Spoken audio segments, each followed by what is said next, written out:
No!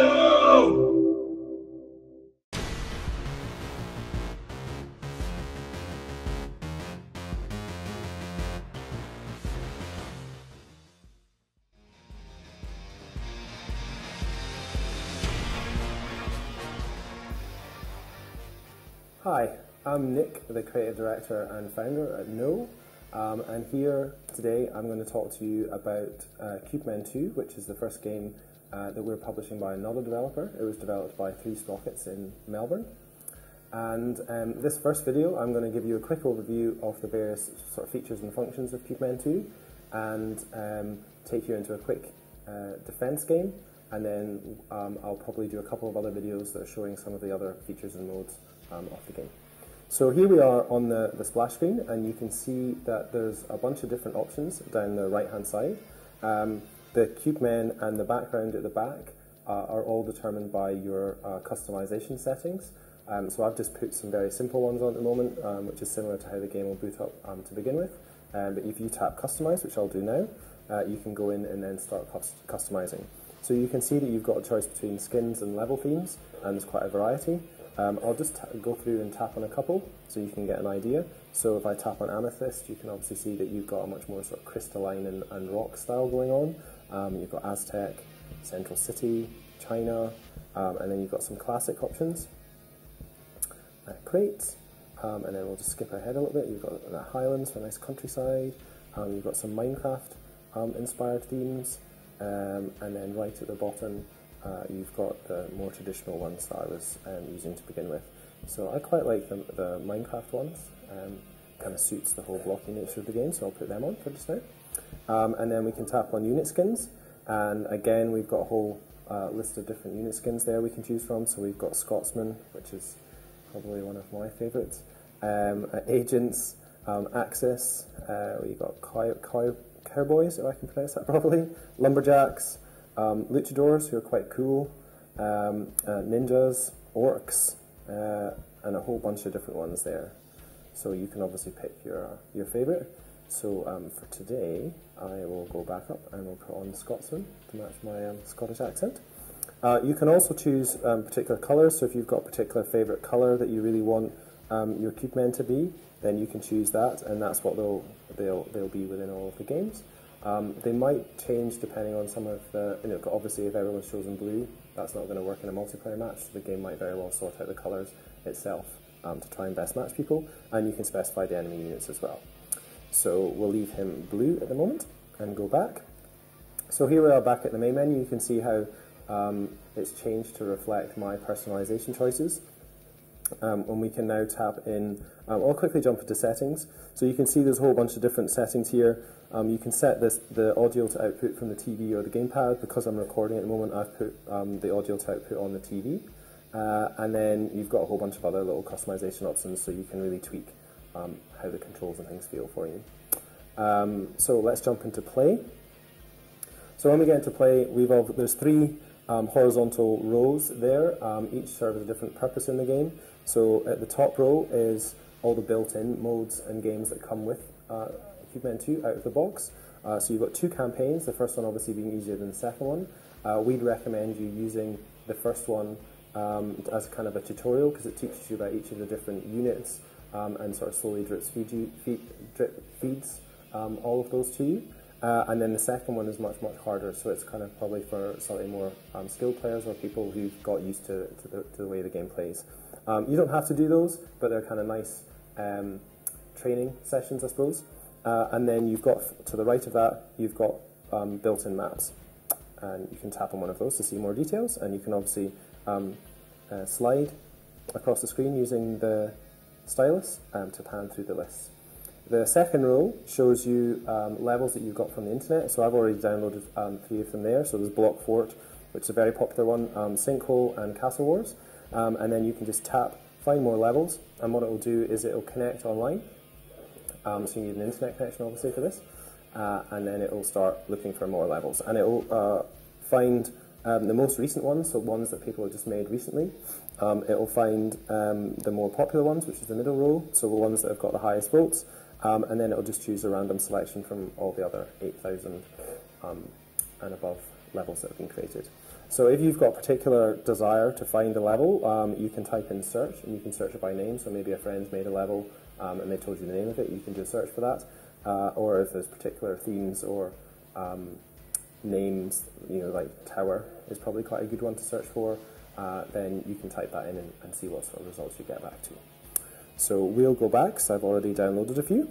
Well, I'll just quickly tap on a couple actually, just to show you what happens. So if I tap on the Forest Ops, which is another quite cool level, then you can see a preview of it there. We can go straight in and play it if that's what we want, but you can also tap Add to Favorites. So if I do that, it's now downloaded that map to my Wii U, and I can then play that on or offline whenever I want. So I don't have to have my machine connected to the internet now to be able to play that map, which is really cool. So if we go back, we can see that Forest Ops, the one I just tapped on, has been added to my list, and then we can play that anytime we want. The third row there is for the levels that you've designed. So if you tap that first icon on the left-hand side, you go into the level editor and you can start building your own levels. And then when you save them and have tested them, they'll appear in that list there. So I've not made any yet, but when I do, they'll appear there. And then the fourth row at the bottom, if you've got missions. So by completing those missions, you'll get experience points. And if I just jump back, you can see in the top left-hand corner on the splash screen what my level is and what experience points I need to get to the next level. So that's kind of just a nice way to encourage you to experiment and see more in the game. So everything you do in the game gives you experience points, and obviously the missions will give you experience points as well. Yeah, so from here, what we'll probably do is I'll just quickly jump into a level so we can kind of get an idea of what sort of features you have there. So I'm just going to tap on Easy Does It, which is one of the included levels. And you can see here that you've got a little icon image preview of the level, and you can tap on Basic or Details, and it'll just give you a little bit more information. So it'll show your rank and show my best online score and my best score. So yeah, and then or is that the best score probably? Yeah. And then if I tap Host Play, it'll go in and it'll give me some more details about this level, what sort of game modes I can play on it and configure. So we come in here, this level was built by 3 Sprockets using the classic grey theme, so I can choose that if I like, or if I type the Minecraft one, that's my one, that's the one I've got personally set up at the moment, it will use that one, so you can kind of choose which one you want. So now here we've got the preview screen, and you can see all the different game modes along the top there. At the moment we've chosen Defense. The 2 brown ones are both single player only, just against AI. And then the blue ones you can play single player or multiplayer. So if you just want to jump straight into it, you can just tap one and then tap Start, and away you are. But if you want to get a little bit more into the nitty-gritty of all the different rules and settings, you just tap on Advanced, and then you can choose, customize some of the options. So you can go Novice, Pro, or Elite for the difficulty. You can change how many waves by 20, 30, 40, or 50 of Cubemen will attack you. And then you can also choose how many enemies that you want to fight against. Obviously I'm in a single player mode at the moment, so that's purely just choosing how many AI are going to be battling against me. And then on the right hand side here you can see that there's different rule sets that you can apply to the game mode. So each game mode, if I jump to another one, some have different more rules than others. And then at the bottom you've also got how many lives you start with. Every time someone hits your base you lose a life. So if you want to make things really hard, just start with 1, but the default is 10. Yeah, so if we look at the multiplayer side of things, so Skirmish is one of the first multiplayer ones. Again, you can specify what the AI does, but if you choose just humans, obviously you can't specify any AI stuff because there isn't any, and if you choose just bots, then that would just be you playing that single player, and not online at all. So again, you've got various rules. Some of them multiplayer modes also support teams as well, so you can choose either just to play by every person for themselves, or you can do teams, and then when you get to the online lobby, you can decide who goes in which team. Yeah, so you can go through each of the different modes. I'm not going to go into great detail with them at the moment because I'll probably do another video that talks about them a little bit more, but seeing as you probably came here to see a little bit of the game, let's jump into a defense game just now. So I'm just going to use the default settings, and I'm going to do it easy because I'm not a Cubemen 2 expert, unfortunately. I can play it, but I'm sure there's people out there like yourselves who will be way, way better. So we can see here, what I'll do actually is I'll just turn the speed down a little bit, so you can see on the in the right hand corner you've got various options. You've got the speed, the camera, so I can toggle between top down. You've got pause, so I can pause the game, and then I can turn the music on and off as well.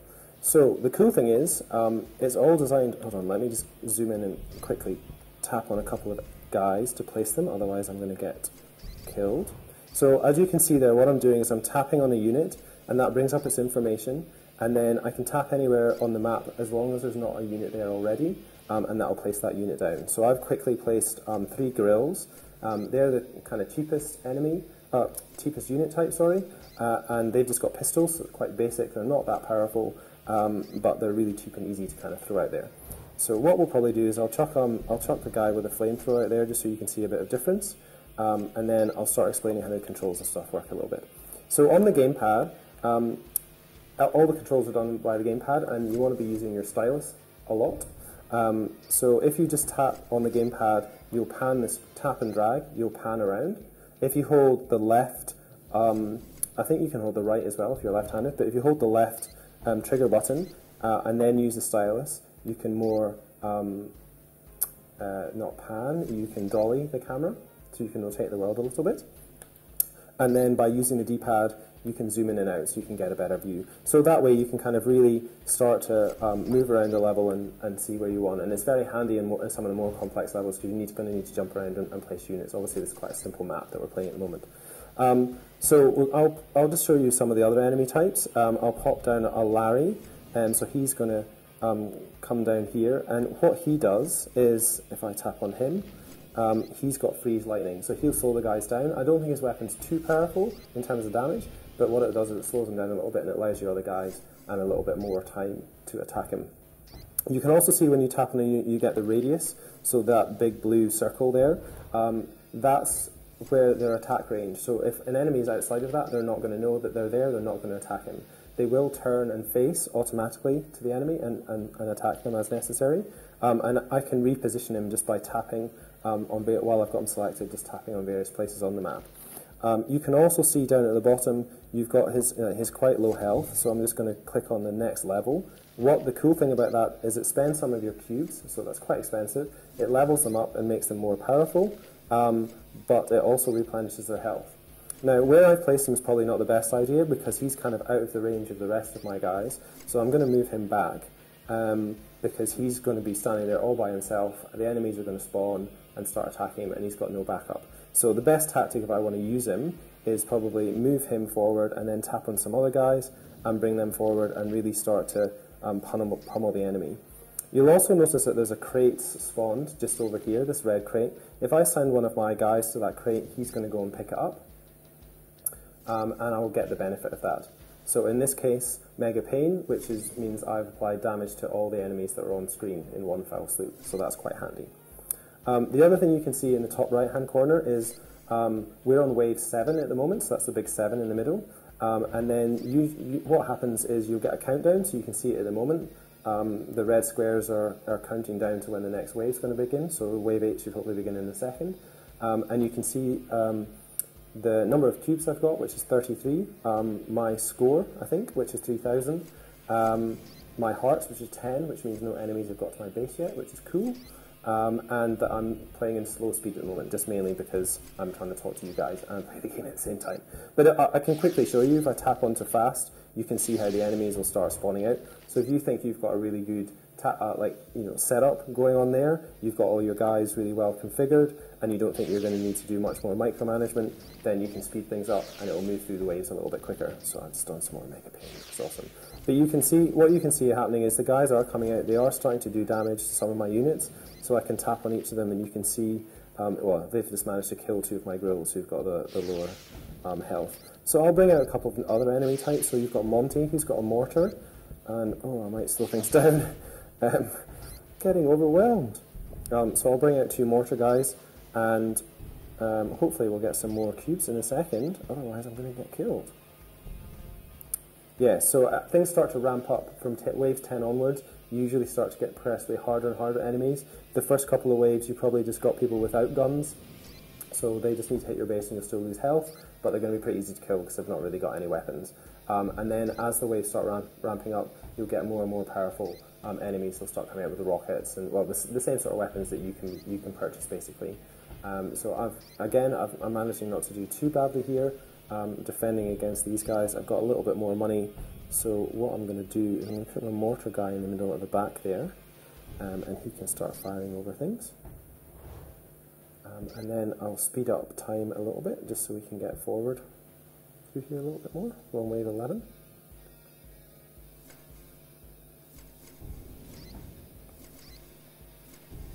Yeah, you can see they're coming out with weapons. They are attacking my men. Yeah, so he's going to die, so I'm just going to upgrade him, and that's going to replenish his health, which is really handy. He's okay, and he's okay. That's cool.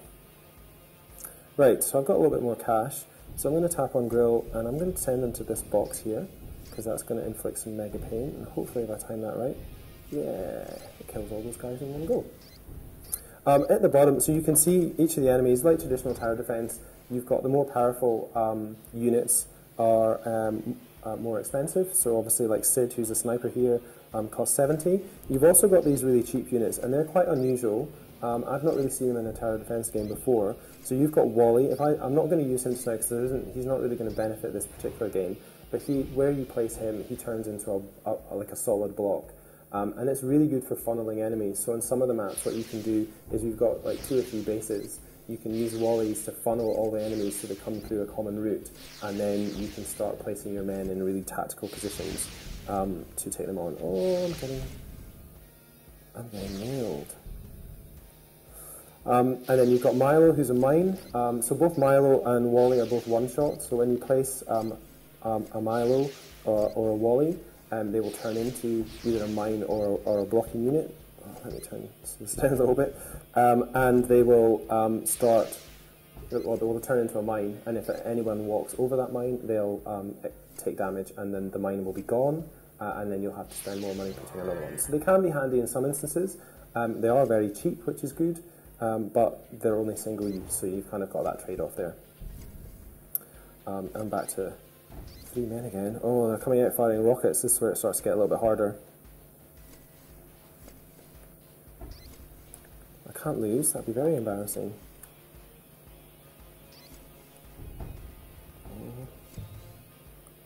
Upgrade him. I think I'm going to get overwhelmed. No! I've got 9 health only. Oh, it's going to go down rapidly now. Yeah, so as you can see, too much talking leads to not a very good game.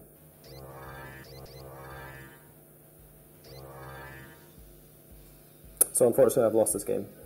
So you get each unit that you kill, you get cubes, and that's how you purchase more men. So I'm in a situation now where I'm not going to get any more cubes, and I'm going to get defeated. So I got a little bit of experience points for losing, but not exactly stellar. So you can see here, I have my tally screen, and it tells me all of the various details of what I've done, adds all of that up.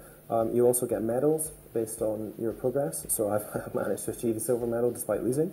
And then you can also see any achievements or how you've done with missions. So I haven't actually managed to do any of them yet because I didn't purchase any Rickies. And I didn't get any kills with Larry's either, actually, which I should have a look at. And then I can also see the stats of how well I did in the game, which is quite cool. And if I just want to jump back into it, I can choose replay or exit. So there we go. That's the first match. Embarrassingly, I lost, but hopefully in one of the future videos, I'll have a little bit more elite skills and then show you guys how to play the game a little bit more skillfully.